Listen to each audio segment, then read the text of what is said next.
Aujourd'hui, Carlo était d'une humeur exceptionnellement bonne. Il a salué chaque client avec un grand sourire et a même aidé Bob l'éponge dans son travail, tout cela parce qu'il allait au concert de jazz de Kenny G ce soir-là.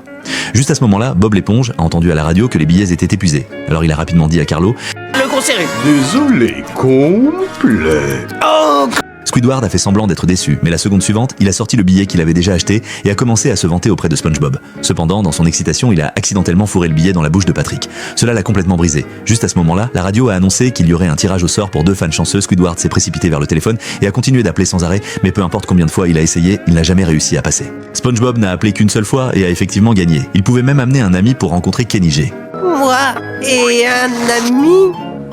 Je me demande quel ami va m'accompagner. Comme prévu, les deux y sont allés ensemble. Lorsqu'ils sont arrivés au concert, SpongeBob a montré son enthousiasme habituel, mais la foule de Calmar ne semblait pas beaucoup l'apprécier. Puis Kenny G a fait une entrée grandiose sur scène, laissant Carlo complètement ébloui. Mais alors qu'il était perdu dans l'admiration, une tentacule rose le toucha. C'était Patrick, qui n'était venu que pour les nachos gratuits. Squidward a immédiatement essayé de le mettre dehors, mais Patrick avait les yeux sur le pass backstage de Squidward. Avant que Squidward ne puisse l'arrêter, Patrick l'avait déjà avalé.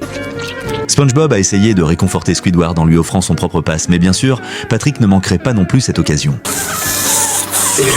Excédé, Carlo a finalement craqué et a essayé de déchirer Patrick, mais le personnel l'a arrêté en pleine poursuite. Impuissant, il est retourné à son siège. On n'a pas tout perdu, il nous reste nos places.